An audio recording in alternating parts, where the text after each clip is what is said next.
என்ன ஹேமா, குழப்பமா இருக்கா? என்ன எல்லாரும் கை தட்டுறாங்க, நானும் வந்து இவங்க கூட கை தட்டுறேனேங்கிறதான உன் குழப்பத்துக்கு காரணம்?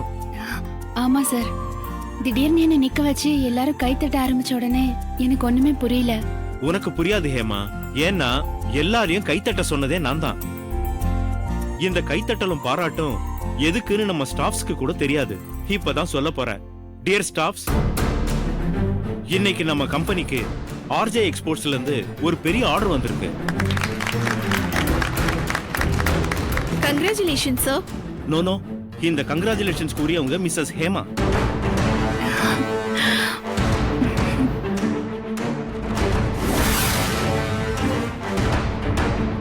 அது எப்படி தெரியுமா? நான் ஒரு அமௌண்ட்டை கோட் பண்ணி டைப் பண்ணி அதை பழனி கிட்ட கொடுக்க சொல்லி ஹேமா கிட்ட சொன்னேன்.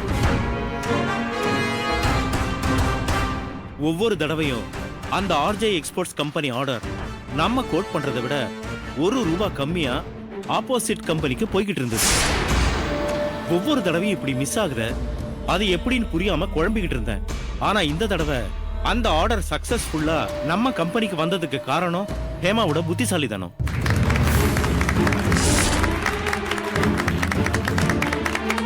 அது எப்படின்னு நீயே சொல்லு ஹேமா. எப்பவுமே ₹1 வித்தியாசத்துல ஆர்டர் மிஸ் ஆகுதுன்னு ஜிஎம் பழனி சார் கிட்ட குறைப்பட்டுக்கிட்டாரு.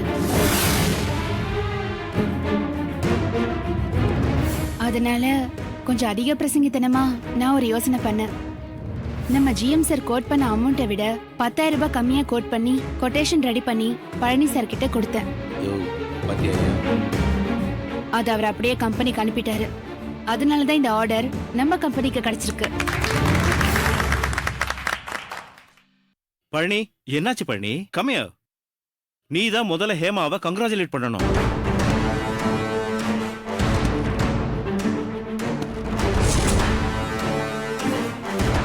All the best Hema.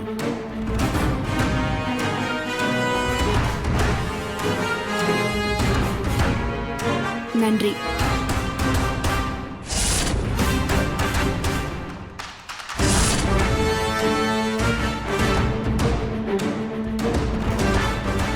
இப்போ இந்த நேரத்துல இன்னொரு சந்தோஷமான விஷயத்தை உங்களுக்கு சொல்ல போறேன். நம்ம கம்பெனி நல்லா இருக்கணுங்கிறதுக்காக யோசிச்சு இந்த ஆர்டர் கிடைக்க காரணமா இருந்த ஹேமாவை இன்னையிலிருந்து இந்த ஆபீஸோட அசிஸ்டன்ட் மேனேஜரா ப்ரமோட் பண்றேன். அதோட இனிமே இந்த கம்பெனியுடைய பினான்ஸ் கண்ட்ரோலையும் ஹேமா கிட்ட ஒப்படைக்க போறேன். இனிமே அவங்களுக்கு அசிஸ்டன்ட் மேனேஜருக்கு உண்டான சம்பளமும் கொடுக்க போறேன். அது மட்டும் இல்ல, இந்த ஆர்டர் கிடைச்சதுக்காக ஒரு நாள் நம்ம ஆபீஸ் ஸ்டாஃப்ஸ் எல்லாருக்கும் ஸ்டார் ஹோட்டல்ல ஒரு பார்ட்டி அரேஞ்ச் பண்ண போறேன். இன்னையில இருந்து அசிஸ்டன்ட் மேனேஜர் ஆயிட்டீங்க. உங்க புத்திசாலித்தனத்துக்கு இதே கம்பெனில கூடிய சீக்கிரத்துல பெரிய போஸ்ட்க்கு வர போறீங்க. கண்டிப்பா sir. Okay, let us do our duty. Congrats Hema. Thank you. Congrats. Congrats ma'am. Congrats மா. வாழ்த்துக்கள். கங்க்ராட்ஸ். கங்க்ராச்சுலேஷன்ஸ் ஹேமா. வாழ்த்துக்கள். Thank you Kavitha.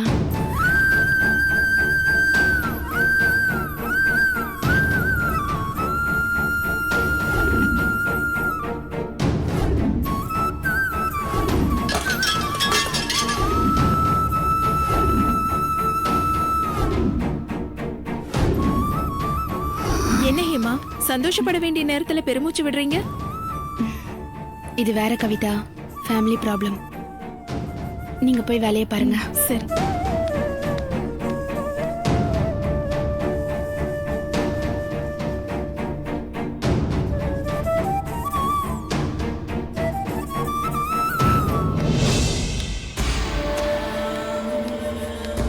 Good morning sir. Morning. என்ன பழனி சார், புண்பட்ட நெஞ்ச புகை விட்டு ஆத்துறீங்களா? என்ன முறைச்சு என்ன பிரயோஜனம்? அந்த ஹேமா தான் புத்திசாலித்தனமா வேலை பார்த்திருக்கா. அதான் எப்படிங்கிற? கொட்டேஷனை கிழிச்சு போட்டது நானு. அப்ப அந்த டெண்டரை அந்த கம்பெனிக்கு அனுப்பிச்சது யாரு? என்ன பழனி சார், இன்னுமா புரியல உங்களுக்கு? உங்ககிட்ட டெண்டர் பேப்பரை கொடுத்துட்டு அப்புறமா கம்மி அமௌண்ட்டை கோட் பண்ணி ஹேமா தான் அந்த கம்பெனிக்கு அனுப்பியிருக்கணும். ஆமா சார், அதான் நடந்திருக்கும். என்ன ஒரு ஆறுதல்னா அந்த விஷயத்த ஹேமா ஜிஎம் கிட்ட சொல்லல. சொல்லியிருந்தா என்ன இருக்கும், உங்க சீட்டை கிழிச்சு வேலையை விட்டு ஜிஎம் வீட்டுக்கு அனுப்பியிருப்பாரு. ச்சே 10 லட்ச ரூபா போச்சு. 10 லட்சமா? வேலை போகாம நீ ஏஜியமா இருக்கீங்களே, அதுக்கு சந்தோஷப்பட்டுக்கோங்க. என்ன கடுப்பா பார்த்து பிரயோஜனமே இல்ல சார். டெண்டர் விஷயத்துல நீங்க பண்ண கோல்மால் அத்தனையும் ஹேமா வந்து ஜிஎம் கிட்ட சொன்னா உங்க கதி என்ன இருக்கும் யோசிச்சு பாருங்க. ரொம்ப கேவலமா போயிருக்கு. ஏதோ ஹேமா மனசுல உங்க மேல கொஞ்சம் இறக்கம் இருந்திருக்கு. ஏன் இப்ப மட்டும் என்ன கெட்டு போச்சு? இந்த யோசனையை ஹேமா கிட்ட சொல்லி அமல்படுத்த வேண்டியதுதானே? கோவப்படாதீங்க சார். அந்த ஹேமாவோட வளர்ச்சி நம்ம 2 பேருக்குமே டேஞ்சர். ஆமா சார், இந்த கம்பெனில கிளர்க்கா சேர்ந்து நான் மேனேஜர் ஆகிறதுக்கு 20 வருஷம் ஆச்சு. ஆனா வேலைக்கு சேர்ந்து ஒரே வாரத்துல ஹேமா வந்து அசிஸ்டன்ட் மேனேஜர் ஆயிட்டா. இது எதை குறிக்குது தெரியுமா உங்களுக்கு? எதை குறிக்குது? இனிமே கம்பெனி சம்பந்தமா எந்த விஷயம் பேசினாலும் உங்களை கன்சல்ட் பண்றாரோ இல்லையோ ஹேமா கிட்ட நிச்சயமா கன்சல்ட் பண்ணுவார். இனிமே பேருக்கு தான் நான் மேனேஜர், ஆனா டம்மி. அதே மாதிரி நீங்க ஏஜியமா இருந்தாலும் ஹேமாவை பகச்சுக்கிட்டா கஷ்டம்தான் சார். நான் உண்மையை சொல்றேன். நீங்க பண்ண ஃப்ராடுக்கு அந்த பொண்ணுகிட்ட ஆதாரம் இருக்கு. நீங்க அவகிட்ட ஏதோ ரஃப் அண்ட் டஃபா பிஹேவ் பண்ணீங்கன்னா நீங்க பண்ண ஃப்ராடு வேலையை ஜிஎம் கிட்ட போட்டு கொடுத்துருவா. அப்புறம் நீங்க கம்பெனியை விட்டு போக வேண்டியதுதான். அதுக்கப்புறமா நான் பண்ண தில்லு முள்ளையும் போட்டு கொடுத்து நானும் இந்த கம்பெனியை விட்டு வெளியே போக வேண்டியதுதான். ச்சே ஹோட்டல்ல இருக்கிற ராஜா மாதிரி இந்த ஆபீஸ்ல இருந்தனே. அது ஒரு கணாக்காலம் சார். ஆமா சார், ஆனாலும் நீங்க திரும்ப ராஜா ஆகிறதுக்கு ஒரு வழி இருக்கு. என்ன வழி? எப்படியாவது அந்த ஹேமாவை இந்த ஆபீஸை விட்டு வெளியே துரத்தணும்.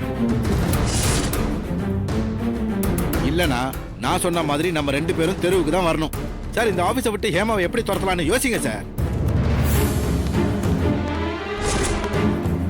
இதுக்கு மேலேயும் ஹேமாவை வளர விட்டா நமக்கு தான் ஆபத்து.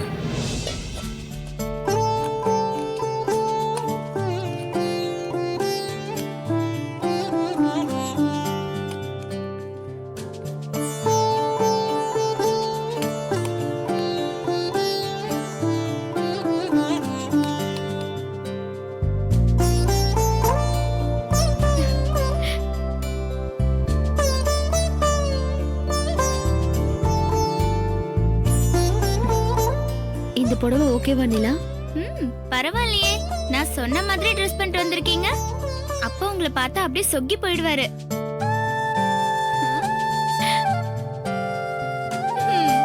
இதான் இதேதான். என்னடி இதான்? இப்ப வெக்கப்பட்டு சிரிச்சிங்களே, அப்படிதான் ஜம்முன்னு சிரிச்சுக்கிட்டே அப்பா ஆபீஸ்க்கு போகணும். ஆபீஸ்க்கு போனதுக்கு அப்புறம் பழச நினைச்சுக்கிட்டு மூஞ்சி தொங்க போட்டுக்கிட்டு பரிமாறக்கூடாது.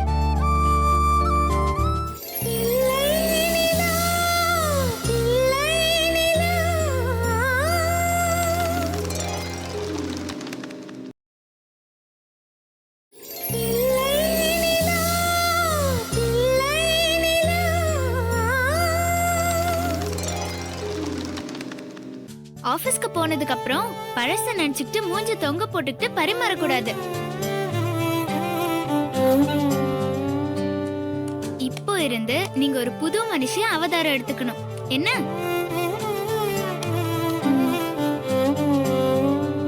தலைதான் ஆடுதே தவிர முகம் பழையபடி சோகமா மாறிடுச்சே. ஏய், அதெல்லாம் நான் அங்க போய் பாத்துக்கிறேன்டி. அம்மா, மனசுல சந்தோஷமான விஷயங்களை நினைச்சு பாத்துக்கிட்டாலே முகத்துல சிரிப்பு வந்துடும். எங்கடி மனசு விட்டு சந்தோஷமா இருக்க முடியலையே. கொஞ்ச நேரம் கூட மறக்க முடியாம இந்த வீட்ல நடந்த விஷயங்களும் வரணும் மிரட்டினதும் என் வாழ்க்கையில கடந்து போன சம்பவங்களும் தான் திரும்ப திரும்ப ஞாபகத்துக்கு வருது. அதான் வரக்கூடாதுங்கிற. அம்மா, உங்களுக்கு அம்னீஷியா வந்த மாதிரி நீங்க நினைச்சுக்கணும். அதாம்மா பழச மறக்கிற வியாதி. உங்களுக்கு அப்படி ஒரு வியாதி வந்து பழசு பூரா மறந்து போச்சுங்கிற மாதிரி நடந்துக்கங்களேன். அதான் முடியலையேடி. அப்ப இப்படி செய்யுங்க. என்ன நிலா? உங்க பழைய நினைவுகளை மறந்துட்டு அப்பாவை கல்யாணம் பண்ணதுல இருந்து அவர் உங்ககிட்ட சந்தோஷமா இருந்தது, உங்களுக்கு பிரசன்ட் பண்ணது, அவர் கூட சந்தோஷமா வெளியே போனது, இது எல்லாத்தையும் ஞாபகப்படுத்திக்கோங்க. சந்தோஷம் தன்னால வரும். அதையும் நினைச்சு தாண்டி பாக்குறேன். ஆனா அதை நினைக்க நினைக்க இன்னும் சோகம் அதிகமா தான் ஆகுது.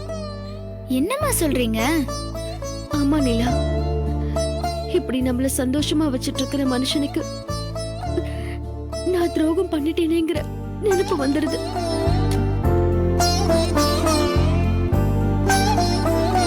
அம்மா, உங்க பழைய வாழ்க்கையில நீங்க பண்ணது எதுவும் தப்பில்ல. எல்லாமே விதியோட விளையாட்டு. அத மறந்து போங்கம்மா. முயற்சி பண்றேன். முயற்சி பண்றேன்னு சொல்லாதீங்க, முடிவு பண்ணுங்க. பொங்கலுக்கு வெள்ளை அடிச்சு வீட்ல இருக்கிற பழசாகி போன பொருள்கள் எல்லாம் எரிச்சு சுத்தம் பண்ற மாதிரி உங்க பழைய நினைப்பு எல்லாத்தையும் சுட்டு பொசுக்குங்க. என்ன புரியுதா? புரியுது. வாய் தான் புரியுதுன்னு சொல்லுதே தவிர மனசுல இருந்து எதுவும் சொல்ற மாதிரி தெரியலையே. ஐயோ, மறந்துடுறேன்டே. போதுமா? சிரிங்க. ஏண்டே, சுவிட்ச் போட்டா லைட் எரியற மாதிரி சிரிக்க முடியுமா? முடியணும். இப்ப பாருங்க.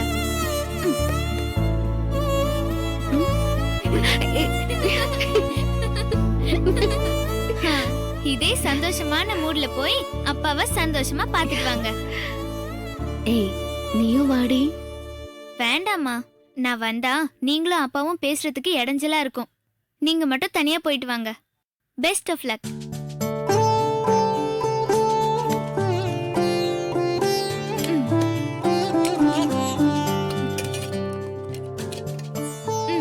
போயிட்டு வாங்க. இந்தாங்க புடிங்கம்மா. போங்க. போங்கம்மா.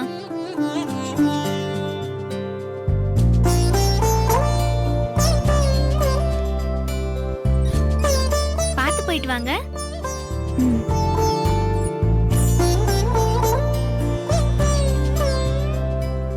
ஏய் நில்லடி. கேரியரை தூக்கிட்டு எங்க போறா? அப்பாக்கு சாப்பாடு கொடுக்க. என்ன விசேஷம்? விசேஷம்லாம் ஒண்ணும் இல்ல, சும்மாதான். இந்த வீட்டுல நான் ஒரு பெரிய மனுஷன் இருக்கேன், எந்திரிச்சு நடக்க கூட முடியாம இருக்கேன். எனக்கு சாப்பாடு கொடுக்கணும்னு அவளுக்கு தோணலையா? எனக்கு இப்ப பசிக்குது. அதுக்கு ஏன் பாட்டி கோவப்படுறீங்க? உங்களுக்கு சாப்பாடு தானே வேணும், நான் போடுறேன் வாங்க. முறைக்காதீங்க, அப்புறம் கிடைக்கிற சாப்பாடும் கிடைக்காம போயிடும். வாங்க.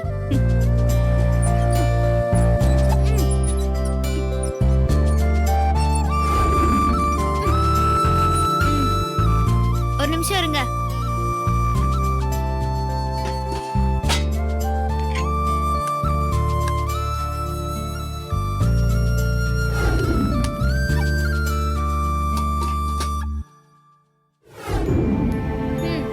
சாப்பிடுங்க. எனக்கு வேண்டாம், நீயே எடுத்துட்டு போ.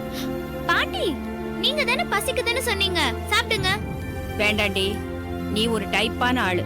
அந்த கோகிலாவையாவது நம்பலாம், ஆனா உன்னை நம்ப முடியாதுடி. நீ இதுல விஷயத்தை கலந்தாலும் கலந்திருப்ப. இதுதான் உங்க டவுட்டா? சரி, நான் சாப்பிட்டு காமிக்கிறேன், அப்ப வந்து சாப்பிடுங்க.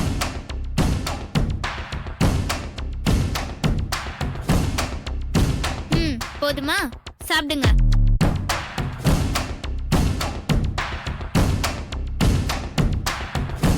உங்களை கொல்றதுன்னா அதை நான் எப்பவோ செஞ்சிருப்பேன்.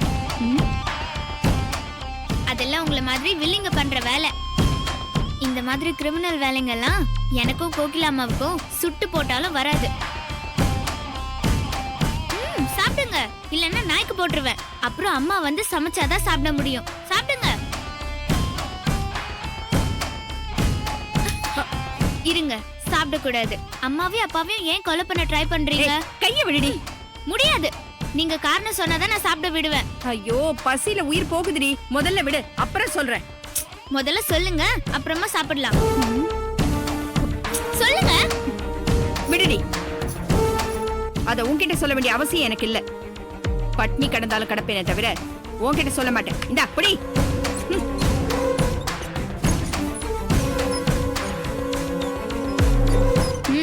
போங்க போங்க. எதுக்காக அம்மாவையும் அப்பாவையும் கொலை பண்ண முயற்சி பண்றீங்கன்னு நான் தெரிஞ்சுக்காம விட மாட்டேன்.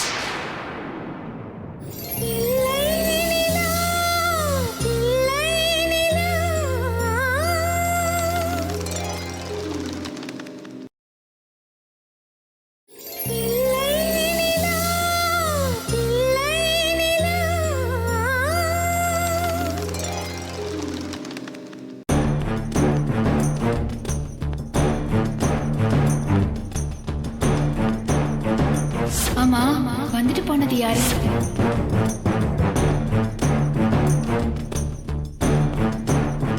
பார்த்தா ஆர்டர் கொடுக்க வந்த ஆள் மாதிரி தெரியலையே.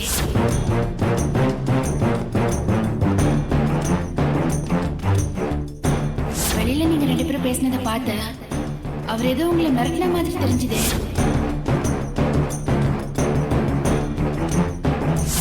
என்கிட்ட நீங்க எதையும் மறைக்கல? வீட்டுக்கு வரவனா சொல்லியும் வரானா என்னத்த பண்றது? என்ன நண்பா அவசர அவசரமா ஃபோன் பண்ணி வர சொன்ன? வாடாங்க. ஏய், எல்லாம் ஒரு ஃப்ரெண்டடா. கேவலமான அவன்கிட்ட போய் மாட்டி விட்டியடா. அமைதி அமைதி. என்னாச்சு? ஏன் இந்த கொலவெறி? வந்தது வராதமா சட்டை பிடிச்சி கேள்வி கேட்கல? என்ன பண்றது? அந்த கஜா கால வீட்டுக்கு வந்துட்டான்டா. எந்த கஜா? ஓ, அந்த கந்துவட்டி கஜாவா? அந்த கர்மம் முடிச்சு வந்தான். ஏய், நான் வீட்டுக்கு தெரியாம கடன் வாங்கியிருக்கேன். வீட்லயே வந்து கேட்டா அப்ப என்னடா அர்த்தம்? நண்பா, நீ அவன்கிட்ட கடன் வாங்கியிருக்க, புரியுதா? எந்த ஷூரிட்டி இல்லாம உன்னை நம்பி 50,000 கடன் கொடுத்துருக்கான். அப்படி இருக்கும்போது ஏன்டா என் வீட்டுக்கு வந்தேன்னு அவனை கேட்க முடியுமா? நான் கடன் வாங்க என்னடா சொன்னேன்? என்ன சொன்னேன்? என்ன சொன்ன? அது நாளைக்கு எதுவா இருந்தாலும் வீட்டுக்குலாம் வரக்கூடாது, ஆபீஸ்க்கு வாங்க, நான் கிளியர் பண்றேன்னு சொன்னா சொல்லியா? சொன்னேன். நண்பா, நீ சொன்னதை அவன் கேட்கலன்னா நான் என்ன பண்றது? ஏய், பைத்தியக்காரா. வீட்டுக்கு வந்தனால மேமாக்கே மேல சந்தேகம் வந்துருச்சுடா. துருவி எனக்கு கேள்வி கேட்டு டார்ச்சர் பண்றான். அட என்ன நண்பா, இதுக்கு போய் இப்படி கோவிச்சுக்கிற? வைஃப் கிட்ட சொல்லி அவங்க வாயை அடக்க முடியாதா? அதெல்லாம் முடியாதுடா, புரிஞ்சுக்கோ. நான் தப்பு பண்ணிட்டு போலீஸ்க்கு பயிலு தலைமுறையா இருக்கும்போது அவ தான் கஷ்டப்பட்டு குடும்பத்தை காப்பாத்தினான். அவகிட்ட இதெல்லாம் பேசி எக்ஸ்பிளைன் பண்ண முடியாதுடா. அதுக்கு நான் என்ன பண்றது? நல்லா இருக்கே நீ பேசுற நியாயம். ஏன்பா, என் ஃப்ரெண்டு நீ கஷ்டப்படுறேன்னு கடன் வாங்கி தான் கொடுக்கலாம். பொண்டாட்டிக்கு தெரியக்கூடாது, புள்ளைக்கு தெரியக்கூடாதுன்னா அது நீ தான் சமாளிக்கணும். நீ என்ன கந்து வட்டி காசு வாங்கி குடிச்சு கும்மாளமா போடுற? பிசினஸ் டெவலப் பண்றதுக்கு தானே வாங்கியிருக்க. உன் ஒய்ஃப் ரொம்ப நெருக்குனா உண்மை சொல்லிட்டு கேனத்தனமா பேசிட்டு இருக்காரு. அதெல்லாம் சொல்லி அவளுக்கு எக்ஸ்பிளைன் பண்ண முடியாதுன்னு சொல்றேன்ல. எது சொன்னாலும் அவ கடன் வாங்கி கஷ்டப்பட்டதை பத்தி தான் சொல்லிட்டு இருக்கா. இப்போ அதுக்கு என்ன பண்ணணுன்ற? இல்ல, நீ வந்து அந்த கஜா கிட்ட சொல்லிடுற. இனிமேல் நீ சேகர் வீட்டுலாம் போக கூடாது, அவங்ககிட்ட கண்டிஷனா சொல்லிடு. ஏண்டா, கடன் வாங்குறது நீயா இல்ல அந்த கஜாவா? நான் அவங்ககிட்ட கூட்டிட்டு போகும்போது என்ன சொன்னேன்? காசு விஷயத்துல கராரான ஆளு, வட்டி கொடுக்கலன்னா நடு ரோட்ல நிக்க வச்சு துண்டை போட்டு கேள்வி கேட்பான்னு சொன்னா இல்லையா? துண்டா போடுவான், வேஸ்டே போடுவான். இன்னும் வட்டி கட்டுறதுக்கு 2 நாள் இருக்கு. அதுக்குள்ள இந்த மண்டியனுக்கு என்னடா அவசரம்? நண்பா, அவன் பண்ண அவனுக்கு முக்கியம். அதுக்காக ஞாபகப்படுத்த வந்திருப்பான். நான் வீட்டு அட்ரஸ் கொடுத்தேன்ல, அது கரெக்டா இல்லையான்னு செக் பண்ண வந்தானா? அது என்கிட்டயே சொல்றான்டா. அப்படியா சொன்னா? சொல்லட்டுமே, அதுல என்ன தப்பு இருக்கு? அவன் பையன் அவனுக்கு. டேய், நீ நான் அவனுக்கே சப்போர்ட் பண்ணிட்டு இருக்கிற. நான் அவனுக்கு சப்போர்ட் பண்ணலடா. நானே அவன்கிட்ட 10,000 கடன் வாங்கிட்டு திருப்பி கொடுக்க முடியாம பயந்து ஒளிஞ்சு திரிஞ்சிருக்கேன். நீ பணத்தை திருப்பி கொடுக்குற வரைக்கும் சில்லறத்தனமா இந்த மாதிரி தொந்தரவு கொடுத்துக்கிட்டே இருப்பான். உனக்கு தொந்தரவா இருந்தா பணத்தை செட்டில் பண்ணிடு. இப்பவே எப்படா முடியும்? முடியாதுல்ல. அவன் பணத்தை எல்லாம் கட்டி முடிக்கிற வரைக்கும் அவன் ஹிம்சா எல்லாம் பொறுத்துக்கிட்டு தான் இருக்கணும். வேற வழி இல்லடா. அடையும். நான் வந்து தேவையில்லாம இப்படி ஒரு கச்சால கிட்ட மாட்டிக்கிட்டேன். ஆமா நண்பா, இது அவனோட டீசென்டான அப்ரோச். இது டீசென்டா? ஆமாப்பா, நீ 1 வாரம் வட்டி கொடுக்கல வை, உன் ஒய்ஃப் கிட்ட சொல்லிடு. 2வது வாரமும் கட்டலன்னு வை, வட்டி கிட்ட துப்பு இல்ல. நீ எல்லாம் ஏன்டா கடன் வாங்குறேன்னு தெருவுல நின்னு கத்துவான். 3வது வாரமும் கட்டலன்னு வை, வீட்டுல இருக்க டிவி ஃப்ரிட்ஜ்னு வண்டி வச்சு தூக்கிட்டு போயிடுவான். டேய், என்னடா இப்படி சொல்ற? ஆமாப்பா, இது அவன் பிசினஸ். நீ எப்படி பிசினஸ் பண்றியோ அப்படிதான் அவன் ஒரு பிசினஸ் பண்றான். லாபம் இல்லாம நீ ஒரு பிசினஸ் பண்ணுவியா? அந்த மாதிரி தான் அவனும். என்ன, நம்ம யாருக்காவது கடன் கொடுத்தா டீசெண்டா கேட்போம், அவன் இன்டீசெண்டா கேட்கறான். சரி, என்ன பண்ணலாம் சொல்லு. ஒழுங்கா வட்டி கட்டு, கடனை முடி. ஏய் டேய், என்னடா? இரு மொத்தத்தையும் எடுத்துக்க போறேன். நீ திடுப்புன்னு ஃபோன் பண்ணி வாடான்னு சொல்லிட்ட. வராமையா இருக்க முடியும்? இது ஆட்டோக்கு வரேன். சீக்கிரம் வட்டியை கட்டுற வழியை பாடுறா.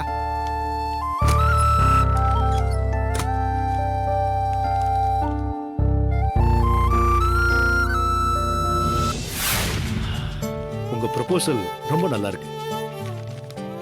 நிச்சயமா இதை ஃபார்வர்ட் பண்ண ஏற்பாடு பண்றேன். ரொம்ப தேங்க்ஸ் சார். உங்க கம்பெனியோட டைப் வச்சுக்கிறத நான் ரொம்ப பெருமையா நினைக்கிறேன்.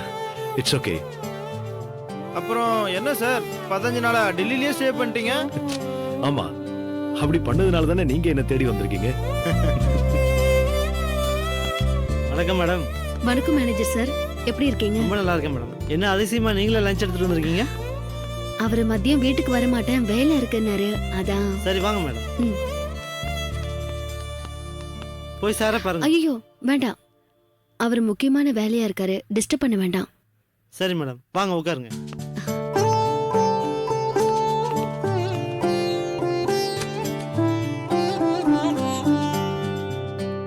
Thank you very much. வாங்க. ரொம்ப தேங்க்ஸ் சார், நான் கிளம்புறேன். வெல்கம்.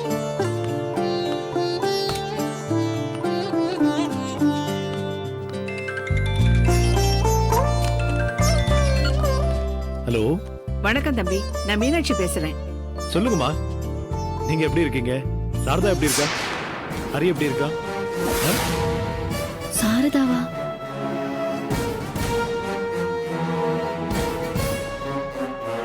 அவதான் தம்பி பிரச்சனை பண்றா. பிரச்சனையா? என்ன பிரச்சனை? நீங்க ஏற்பாடு பண்ணின தரகர் வந்தாரு. Very good. என்ன சொன்னாரு? நல்ல மாப்பிள்ளை போட்டோ கொண்டு வந்து கொடுத்தாரு. அப்புறம் என்ன? உங்களுக்கு சம்மதம்னா சாரதா கல்யாணத்தை நான் பண்றேன்.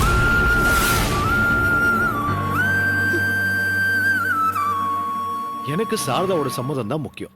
சாரதாவுக்கு ஓகேனா எனக்கு ஓகே.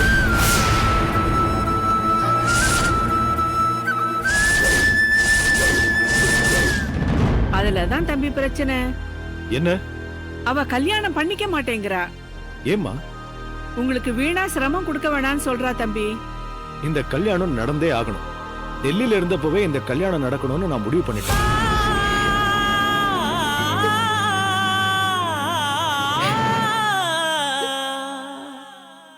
சாரதாவே வேணான்னு சொன்னாலும் இந்த கல்யாணத்துல நான் உறுதியா இருக்கேன்.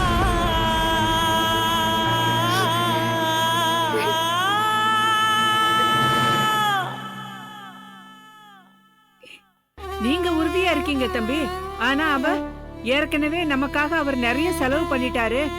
திரும்பவும் அவருக்கு கல்யாண செலவு வைக்கணுமா அப்படின்னு சொல்லி எனக்கு இந்த கல்யாணமே வேண்டான்னு சொல்றா. சாரதாவை இப்படி பைத்தியக்காரத்தனமா பேச வேணாம்னு சொல்லுங்க. அவ கல்யாணம் பண்ணிக்கலனா அப்புறம் ஹரியோட கதி என்ன ஆகுறது?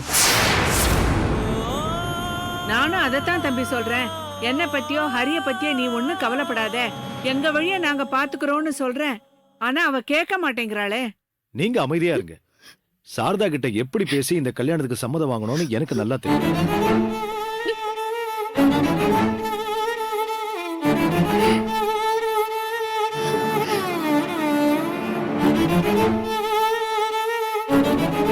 அவ ஹரியோட தனியா வாழறத பார்க்க என்னால முடியல. அந்த சின்ன பையனோட எதிர்காலத்துக்காகவாது இந்த கல்யாணம் நடந்தே ஆகும். நிச்சயமா நடக்கும். சாரதாவை சம்மதிக்க வச்சு கல்யாணத்தை பண்ண வேண்டியது என்னோட கடமை. நீங்க அந்த கவலையை விடுங்க.